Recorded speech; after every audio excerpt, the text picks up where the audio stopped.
막막하더라고요. 마지막 3일째 안 되면 펀딩 무산까지도 생각해야 되겠다. 여기 안 되면 우리는 서포터님께 사과문서를 준비하자 하는데 문을 닫은 거예요. 그 공장이 철문 사이로 빛은 새어 나오고 있는. 그래서 안에 사람이 있구나. 그래서 막 두드렸어요. 사장님.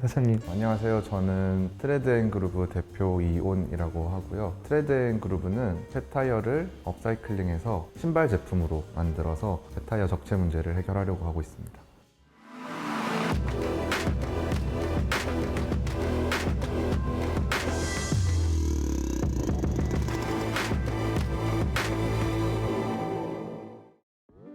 창업에는 관심이 항상 많았던 것 같아요. 작더라도 내가 좀 주도적으로 하는 그런 일들이 좋았기 때문에 전역을 하고 학생이 다시 됐을 때 창업 동아리를 만들게 됐고 다양한 시도들을 했던 것 같은데요. 저랑 같이 뜻을 맞췄던 친구들은 이 창업 아이템이 사회에 좀 도움이 됐으면 하는 생각들은 다들 공통적으로 가지고 있었던 것 같아요. 저희가 이제 졸업을 하고 이제 우연히 해외 뉴스를 접하게 됐고 아프리카 오지에서 비포장된 도로를 타이어를 잘라서 샌들처럼 신고 그 아이디어를 처음 셋이 모여서 이런 거 뉴스에서 봤는데 어때 했을 때 사실 아무 고민 없이 좋아 그냥 해보자 이랬어요.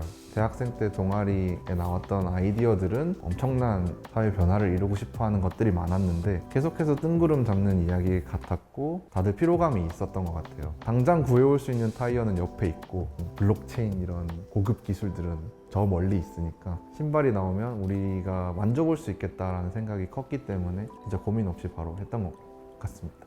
전 세계적으로 폐타이어가 매년 10억 개씩 나온다고 해요. 타이어 하나당 최소 몇백 원에서 최대 1,000원 가까이 되는 그분들은 이제 쓰레기를 버리기 위한 돈을 수십만 원, 수백만 원씩 사용하고 있는 그래서 대부분은 소각 처리하거나 땅에 묻는 방식을 차용하게 되는데요. 각각 대기 오염이나 토양 오염 등을 유발할 수가 있습니다. 타이어 하나 소각이 되면 타이어 무게의 한 2.7배 정도 되는 탄소가 배출된다고 하거든요. 저희는 큰발 한 켤레에 탄소 8.9kg를 저감할 수 있다. 저희 트레드앤그루브는 정주영 창업 경진대회 약 2억 원 이상의 공공기관 그리고 사기업 사업화 지원을 받기도 했습니다.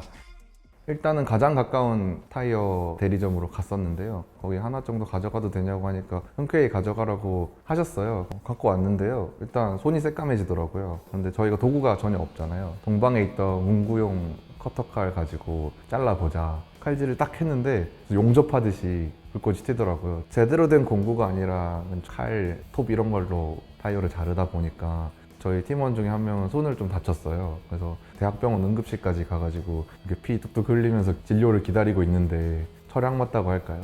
뭐하러 이런 고생을 하고 있나.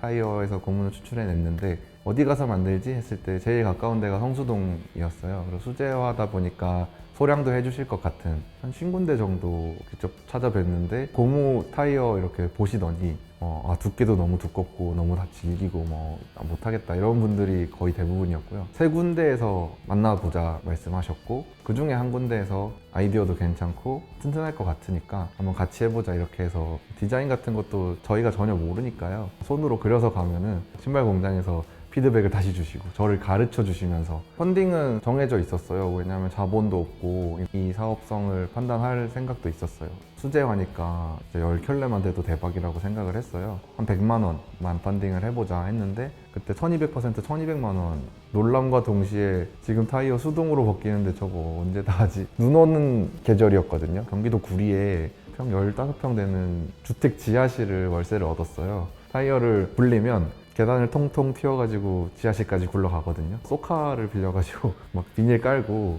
6개, 7개 들어가거든요.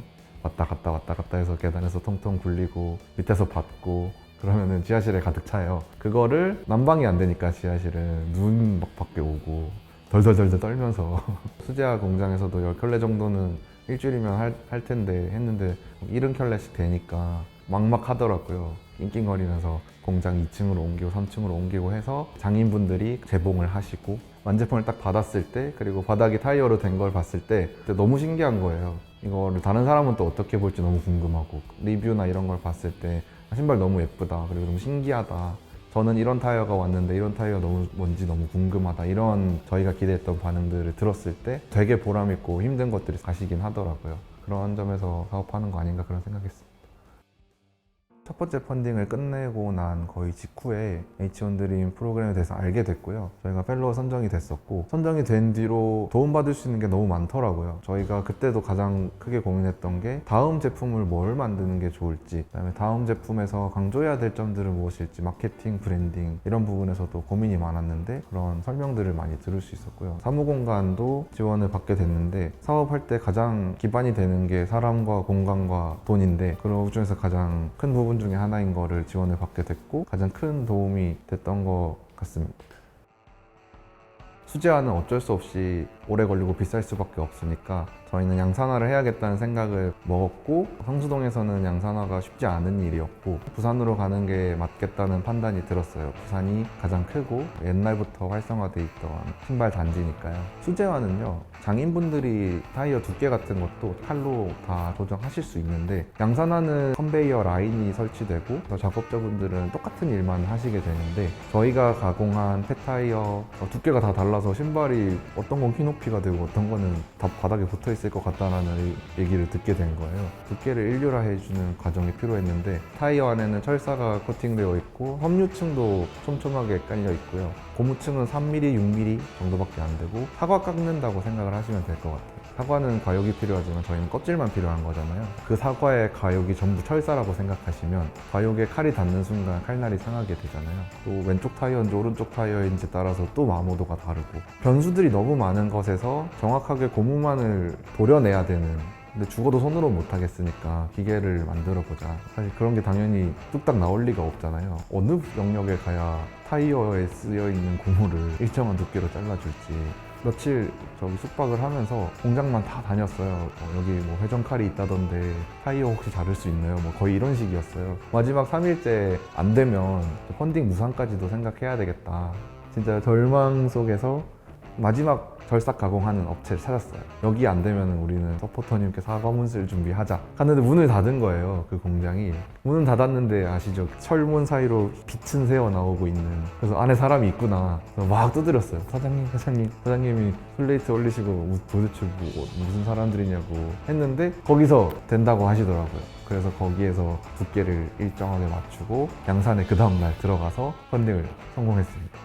저희 팀원 중에 한 명이 어느 날 너무 놀라는 거예요. 아이디 하나가 이때 펀딩 참여해 주신 분과 이분이 너무 똑같은데 또 참여해 주셨을까 했는데 확인해 보니까 정말로 그때 너무 마음에 들고 신기해서 이번에 또 나온 걸 보고 참여해 주셨다고 하더라고요. 또 시간이 지날수록 그런 분들이 점점 많이 생기시고, 전시를 했을 때 그걸 보시고 또 펀딩에 참여해 주신 그런 분들이 다 저희에게 너무 고맙고 좋은 제품을 전해드리고 싶더라고요. 저희 비전은 저희 제품을 통해서 더 많은 분들이 이런 환경 문제에 관심을 갖고 실천을 할 수 있게 되는 계기를 전하는 게 저희 가장 큰 비전이에요. 모든 타이어를 신발로 제거할 수는 없기 때문에 관심들을 가지고 더 좋은 해결책이 나오게 하는 건 결국에 더 많은 사람들이 이 문제에 관심을 갖고 반응하는 거라고 생각을 해서요. 아직 저희는 많은 신발을 만들어 보지도 않았고 기술적으로라든지 디자인적으로도 갈 길이 멀다고 생각을 해서요. 저희가 생각했을 때 충분한 제품이어야 내놓을 수 있다는 게 가장 큰 철학인 것 같아요. 저희조차 만족 못하는 가격, 디자인, 품질이면 아무한테나 소개할 수는 없겠다는 게 컸고요. 거기에 덧붙여서 이 제품을 사용하면 환경을 지키는데도 작게나마 도움이 된다라고 설명을 드리고 싶습니다. 제가 제일 되고 싶은 어른은요, 저를 도와줬던 어른들 같은 사람이 되고 싶거든요. 이 일을 처음 시작했을 때부터 지금까지 대가를 받지 않고 청년들이 낑낑대고 있는 모습을 보시고 자신의 노하우나 경험이나 정보들을 아낌없이 주셨던 너무 많은 분들이 계시는데, 저희가 그 도움을 받고 크게 변화할 때마다 저희 셋은 오늘 너무 좋았다, 우리도 저런 사람이 되자라고 실제로 정말 많이 얘기를 하거든요. 그래서 지금은 타이어가 주는 환경오염 문제만 다루고 있지만 나중에는 더 심각한 문제들을 긍정적으로 해결할 수 있는 그런 일들을 발견하고 우리가 잘할 수 있는 일들로 해결하고 그런 일들을 계속 해나가는 사람들이었으면 좋겠어요. 저희 팀원 모두.